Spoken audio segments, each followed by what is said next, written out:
Long before an empire ever rose or a railroad split the land, the heart of North America thundered beneath 60 million bison, so dense that explorers claim the earth itself moved with them.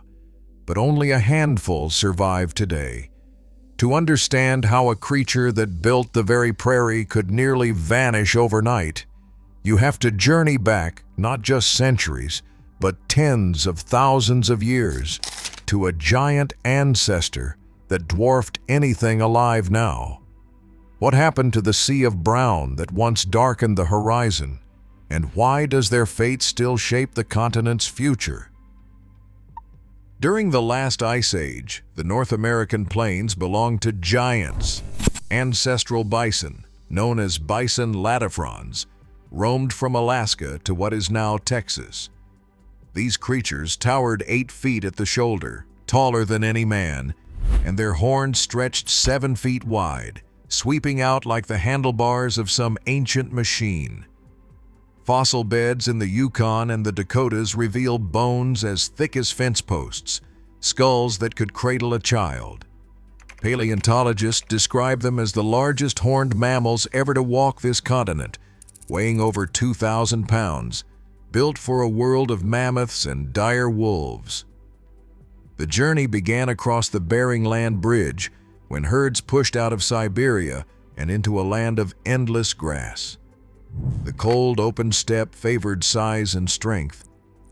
Gigantism was a survival tool against predators, against deep snow, against the bitter wind. But as the climate warmed and forests crept north, bulk became a burden. Over thousands of years, these Ice Age titans gave way to smaller, faster descendants. The giant bison faded from the fossil record and were replaced by the ancestors of today's herds. Yet every modern bison still carries the ghost of that ancient power, in the sweep of its shoulders and in the memory of a time when the plains thundered with giants. On the plains of North America, a quiet evolutionary fork sent 2 cousins down separate roads. The American bison became a grazer, head down, sweeping through endless grasslands. Across the Atlantic, its European relative, the wisent, adapted as a browser, lifting its head to feed on leaves and twigs in dense forests. Genetic studies trace this split back 10,000 to 20,000 years ago, when shared ancestors faced new climates and new pressures. Mammalogists point out the difference in posture. The bison's lowered head is built for open country, while the wisent's upright stance fits tangled woods. But the most striking feature of the American bison is not its horns or its size. It is the massive hump rising from its shoulders. To the untrained eye, it might look like a lump of fat, but osteologists reveal a different story. Under the hide, a series of elongated thoracic vertebrae stretch like the beams of a bridge. Anchored to these bones is a slab of muscle so dense and powerful it acts as a living lever. When winter buries the prairie in snow, the bison lowers its head and swings it side to side, plowing through drifts up to 4 feet deep. Cattle stranded in similar storms starve, while the bison uncovers grass and survives where others cannot. This anatomical toolkit, part skeleton, part muscle, all engineering, turns the bison into a snow-moving machine, perfectly matched to the rigors of the open plains. Across the grasslands, the bison's presence shaped every inch of the prairie. Each hoof pressed into the earth, breaking up hard soil and letting water sink where it would otherwise run off. Scientists who measure these trampled patches find that rainfall soaks in 2 to 3 times deeper than on untouched ground. As herds grazed, their droppings and urine returned nitrogen to the soil, a natural fertilizer renewing the grass each season and feeding the roots below. But the bison's influence ran even deeper. When a bull dropped to roll in the dust, he carved out a shallow depression called a wallow. Over time, these wallows filled with rainwater, creating tiny ponds in the middle of dry plains. In spring, frogs and toads laid eggs in these pools, and birds like killdeer hunted for insects along the muddy edges. Ecologists walking the tall-grass prairie count more than 20 species of plants and animals thriving in a single abandoned wallow. Without bison, these microhabitats vanish, and the prairie loses its patchwork of life. The bison was never just a grazer, it was an engineer, sculpting a living landscape with every movement. Long before fences or plows, the rhythm of their migration made the grasslands what they were, a world built hoof by hoof, wallow by wallow, for thousands of years. At the edge of the prairie, where the land breaks into steep cliffs, ancient hunters crafted a strategy that left its mark for millennia. Long before horses thundered across the plains tribes relied on cunning and teamwork to bring down the continent's largest animals. Archaeologists at Head Smashed Inn in Alberta have uncovered layers of bone and stone tools that go back more than 11,000 years, evidence of an unbroken tradition. The method was as bold as it was efficient.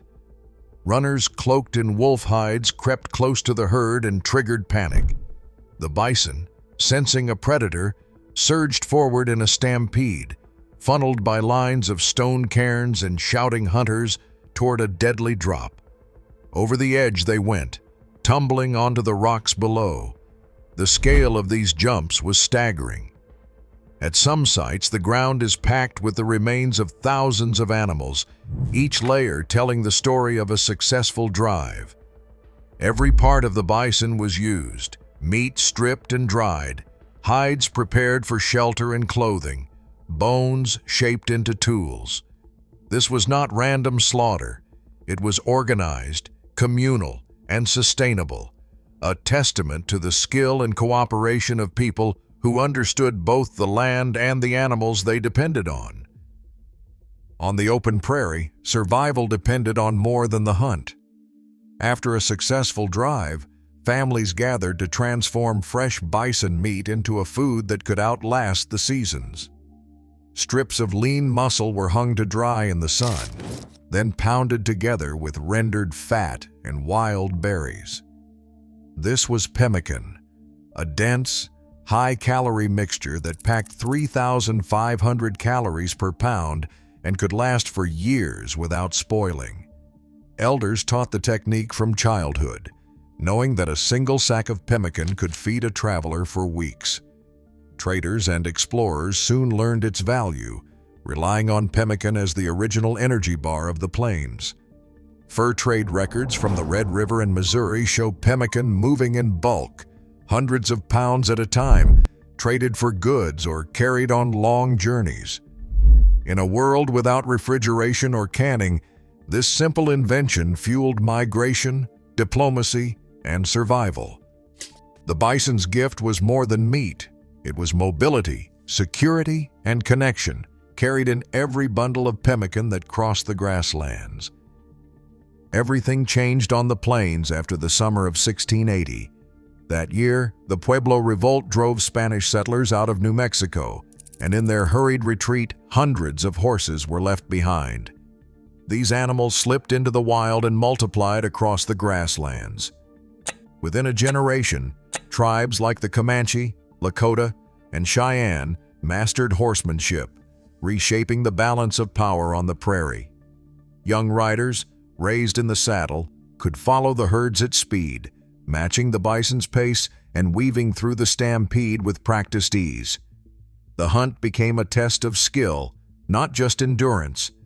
Instead of driving whole herds over cliffs, mounted hunters could single out prime animals, taking only what was needed and letting the rest run free.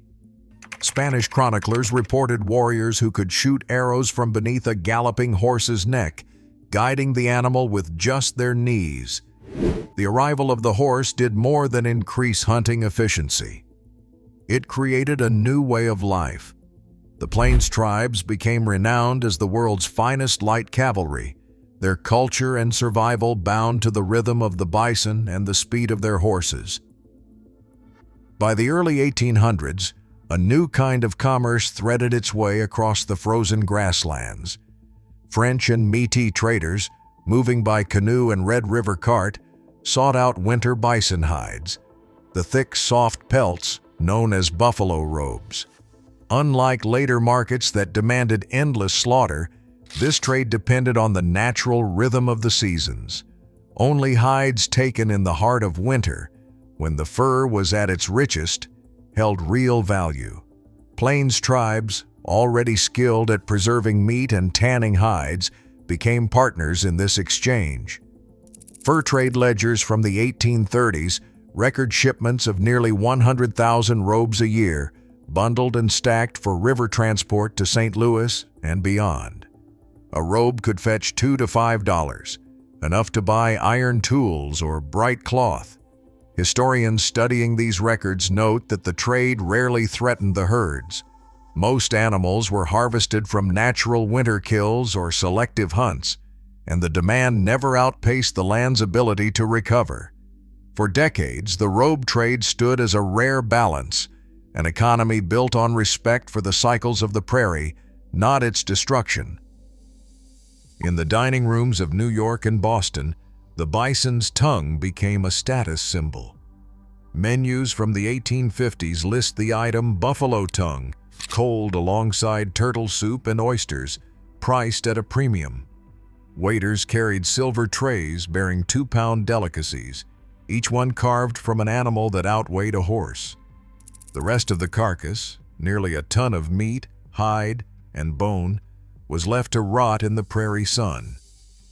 East Coast diners rarely asked where their dish came from.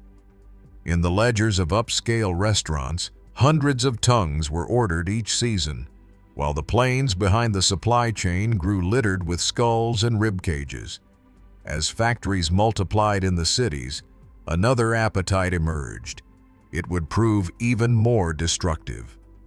In the heart of the Industrial Revolution, the machinery that powered America's progress ran on leather, not oil.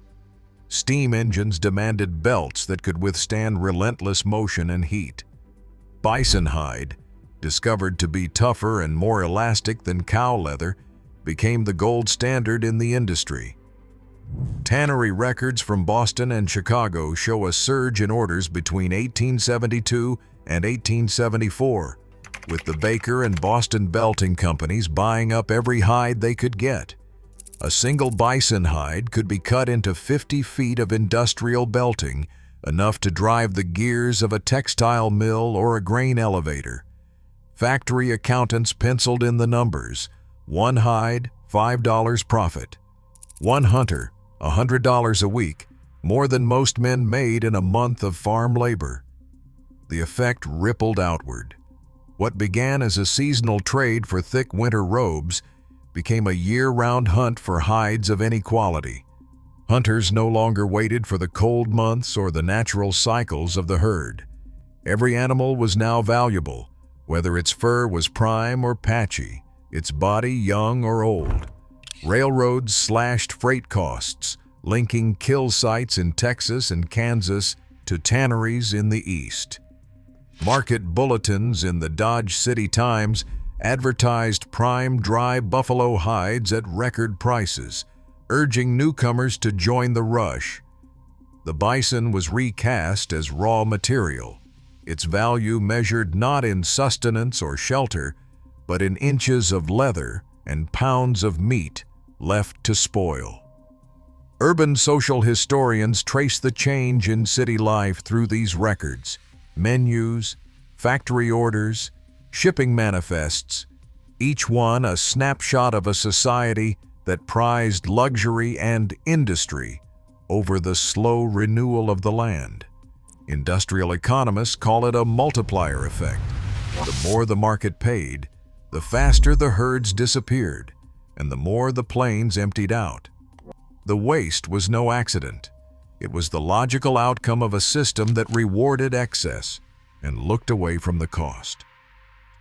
Steel rails sliced across the grasslands, carving a boundary invisible to the bison, but absolute to their fate. The completion of the Transcontinental Railroad in 1869 split the continent's great herds in two. To the north, bison still roamed from Montana to Manitoba. To the south, the animals clustered in shrinking pockets of Texas and Oklahoma. Freight trains thundered past, their whistles scattering what was left of the southern herd. Hunters and tourists leaned from windows, rifles in hand, firing at animals for sport as the cars rolled by. One eyewitness, a railroad clerk from Dodge City, scribbled in his diary that a single train could leave 100 carcasses in its wake, the bodies dotting the prairie for miles behind. But the railroad did more than bring hunters. It brought the machinery of industrial slaughter, boxcars for hides, telegraphs for market prices, and a network that could carry a fresh kill from the plains to the tanneries of Boston in a matter of days. No longer limited by distance or season, hunters set up camp along the tracks, skinning and stacking hides to be loaded for shipment east. In the ledgers of the Atchison, Topeka, and Santa Fe, shipments of bison hides jumped from a few thousand to over 1 million in just 2 years. The railroad was not just a tool of progress, it became the artery of extinction. While the tracks divided the herds, government policy sealed their fate. In 1875, General Philip Sheridan stood before the Texas legislature and declared these words: "Let them kill, skin, and sell until the buffalo is exterminated, as it is the only way to bring lasting peace and allow civilization to advance." His words were not idle. Military correspondence from the period reveals a strategy as cold as it was effective: to starve the tribes, force them onto reservations, and open the land for settlement.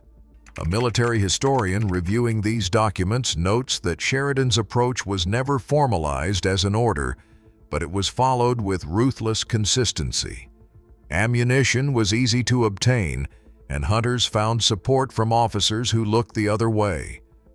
By the late 1870s, the southern herd was gone. The northern herd, cut off and harried, would not last much longer. The railroad and the policy it enabled transformed a continent once ruled by thunder into a landscape of silence. The bison's world was narrowed to a few scattered valleys, and the rhythm of their migration, the heartbeat of the prairie, faded beneath the iron and ambition of a new America. On the open prairie, the rifle replaced the bow, and the hunt became a grim production line. The Sharps 50-90, called the Big 50, sat heavy in the hands of professional hunters. Its lead slug could drop a bison at 500 yards, a distance that turned the grasslands into killing floors. Ballistics curators describe the rifle's power in exacting terms. A 680-grain bullet, nearly 3 inches long, fired with enough force to shatter bone and anchor even the largest bull where it stood. Hunter diaries from Dodge City and the Texas Panhandle record daily tallies in the dozens, sometimes more. The method was mechanical. A hunter would lie prone, pick out the lead cow, and fire.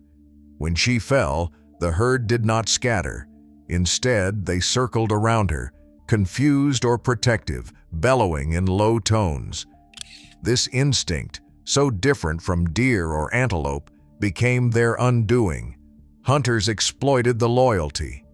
Each shot brought more animals to the ground, the herd holding its position until the field was littered with bodies. Accounts from the time describe men killing 50, even 100 bison without shifting their aim, reloading as the animals stood by, bewildered. Buffalo runners set up skinning camps in the aftermath. The process was as efficient as it was brutal. With practiced hands, they slit the belly, peeled the hide, and pegged it out to dry.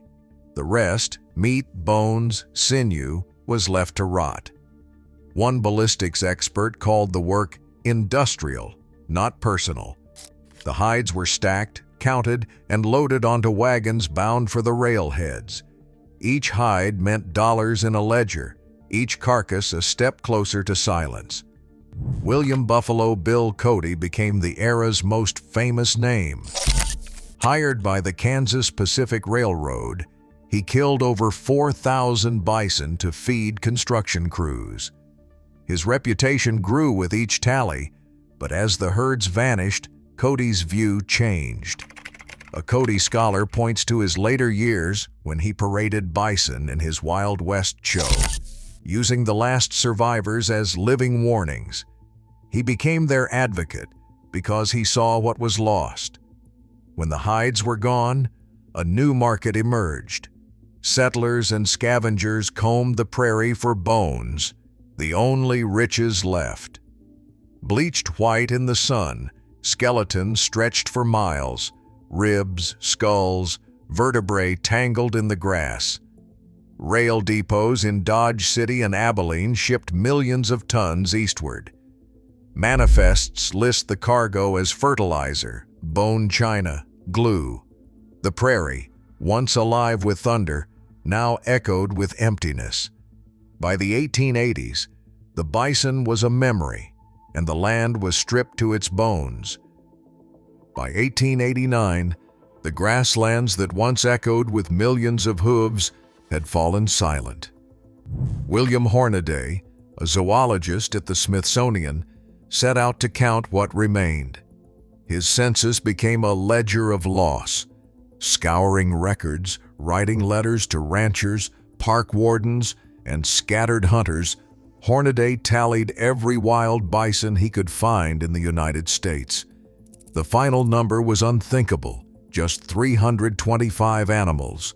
Most clung to life in the remote valleys of Yellowstone, a handful hidden on private land or in tiny, overlooked pockets of the West. Hornaday's report read less like science and more like an obituary. He described the bison as practically extinct, a species that had gone from the millions to the edge of vanishing within a single human lifetime.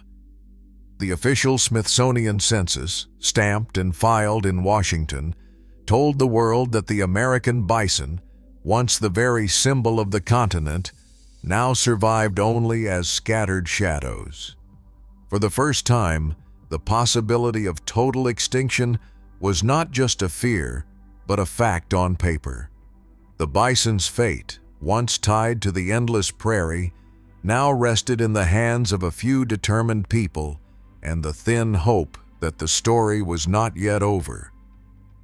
On the Texas Panhandle, a rancher named Charles Goodnight and his wife Mary Ann faced a prairie emptied of its wild herds.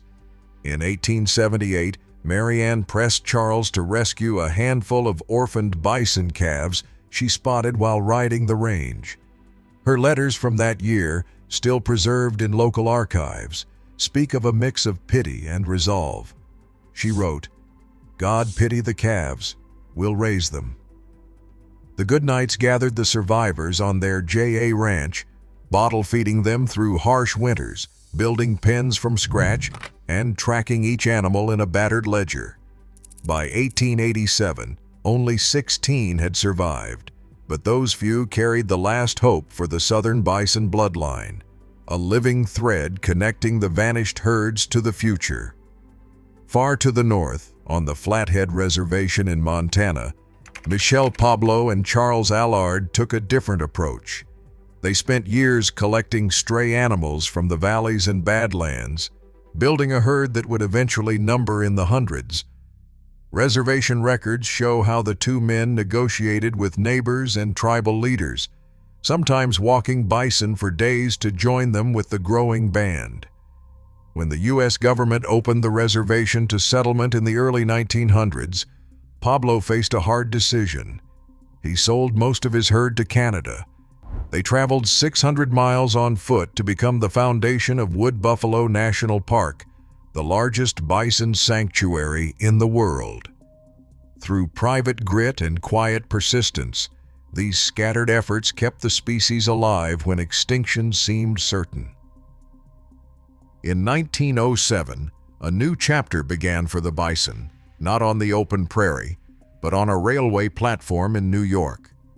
The American Bison Society, led by William Hornaday and supported by President Theodore Roosevelt, organized a bold experiment in conservation. They gathered 15 bison from the Bronx Zoo, loaded them into specially outfitted train cars, and sent them west to the Wichita Mountains of Oklahoma. The journey required careful planning. Society volunteers checked manifests, secured feed, and monitored the animals at every stop. Newspaper reporters tracked the shipment, noting the cost, over $1,000 for the trip, and the novelty of wild bison headed back to the plains by rail. The train arrived without major incident, and the animals stepped into a fenced reserve, the first time a public institution had deliberately restored a vanished species to its native ground. Roosevelt, who had once hunted bison as a young man, now championed their survival. The American Bison Society pressed on, raising funds and awareness, shipping more animals to parks across the West. Their work marked the beginning of organized institutional recovery, a fragile hope that, with time and effort, the bison might once again belong to the land that shaped them.